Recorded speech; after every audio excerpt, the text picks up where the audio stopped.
Hi మావ 100 డేస్‌లో 100 trading topics మాట్లాడుకున్నాం గదా! సో, ఈరోజు వచ్చేసి డే 2 అనమాట. అండ్ ఈరోజు మనం క్యాండిల్ స్టిక్స్ గురించి మాట్లాడుకుందాము. సో, ఇది మీరు చార్ట్‌లో ఇలాంటి క్యాండిల్స్ అయితే చూస్తా ఉంటారు గదా! సో, ఇదొక బుల్లిష్ క్యాండిల్ అనమాట. అండ్ బుల్లిష్ క్యాండిల్ అంటే ఓపెన్ వచ్చేసి కింద అవుతది. అండ్ దీని క్లోజ్ వచ్చేసి దీని పైన అవుతది. సో, ఇలాంటప్పుడు మనకొక బుల్లిష్ క్యాండిల్ అయితే ఏర్పడతది. అండ్ ఈ గ్రీన్ కలర్‌లో మొత్తం ఉంది గదా! సో, ఇదొచ్చేసి దీని బాడీ అంటారు. అండ్ ఇదొచ్చేసి లో అండ్ ఇదొచ్చేసి హై. అండ్ ఏదైతే విక్ ఉందో సో, ఈ లైన్ వచ్చేసి విక్ అండ్ షాడో అని చెప్పేసి పిలుస్తారు. అండ్ బేరిష్‌లో గూడా మీకు సేమ్ ఉంటది. బట్ బేరిష్ వచ్చేసి పైన ఓపెన్ అవుతది. అండ్ కింద మీకు క్లోజ్ అవుతది.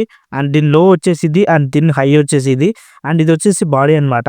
అండ్ బుల్లిష్ క్యాండిల్స్‌కి ఏమని చూపిస్తుందంటే మార్కెట్ అనేది ఇక్కడ నుంచి పైకి రివర్స్ అవుతుంది అన్నప్పుడు ఇలాంటి స్ట్రాంగ్ బుల్లిష్ క్యాండిల్ అయితే పడతది.